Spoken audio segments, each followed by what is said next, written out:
Welcome back. In this lesson, we'll learn the important aspects to look out for when evaluating corporate governance policies and procedures. Let's jump in. It's important for a firm's corporate governance to be effective. Ineffective corporate governance can result in damage to reputation, lack of market competitiveness, low or volatile stock price, higher borrowing costs, and decreased profitability. When a company is not behaving according to stockholders' wishes, shareholder activism may occur, in which shareholders band together to force the management to act in their interests. To evaluate the effectiveness of a company's corporate governance, there are three key aspects to consider. This includes the board policies and practices, executive remuneration, and shareholder voting rights. Let's briefly discuss each of them. In studying the board policies and practices, we first look at the board structure. The focus should be on whether the board is appropriate in light of its accountability to shareholders and its oversight and representation. One red flag to look out for is CEO duality, where the chairperson of the board is also the CEO of the company. This raises concerns that the chairperson's oversight and monitoring responsibilities may not be effectively rendered. Also, ideally, a majority of board members should be independent. Independent directors are more likely to prevent management from self-serving behavior. It'll also lower investor perceptions of risk. Board composition has been a focus in recent years. It has been observed that small, diverse boards of directors are generally more effective than large boards made up of members with similar backgrounds. Diversity refers to characteristics such as age, gender, length of tenure, education, culture, and place of birth. The skills and experience of the board members is also an important factor to consider. Ideally, board members should have experience and skills relevant to the industry the company operates in, while also having the broad expertise needed to function efficiently in the board member role. For companies that face ESG risks, it's essential that board members have some past experience in handling ESG concerns.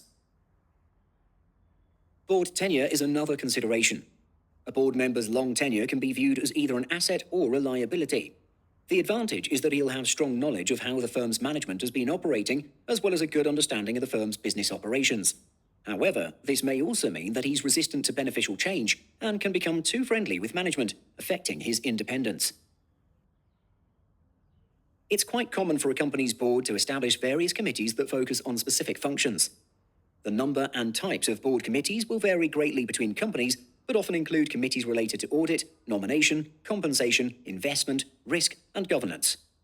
One major consideration is whether key committees related to financial reporting, management selection, and compensation decisions are sufficiently independent. In summary, board evaluation is necessary to maintain a company's competitive position and to meet the expectations of investors.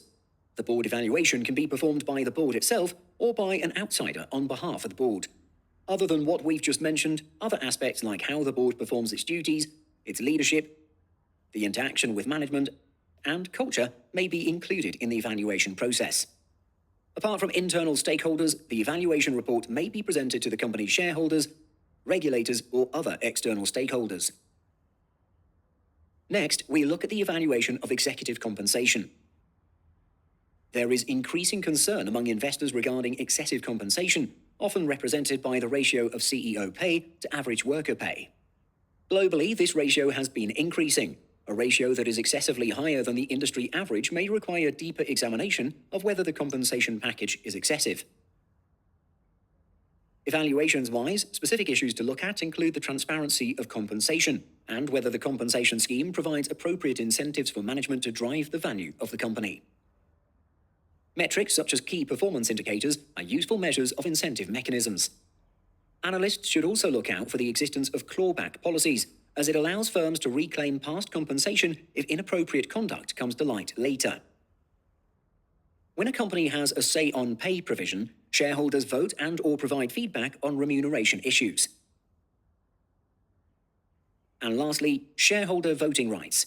When investing in a company, it's important to be aware of the voting rights associated with holding various classes of shares. Under straight voting share structures, shareholders are granted the right of one vote for each share owned, and all the votes have equal rights. So if the minority shareholders collectively have more shares than a major shareholder, they could theoretically outvote the major shareholder. In a dual-class structure, the shares held by the firm's founders or management have more voting power than those sold to external investors.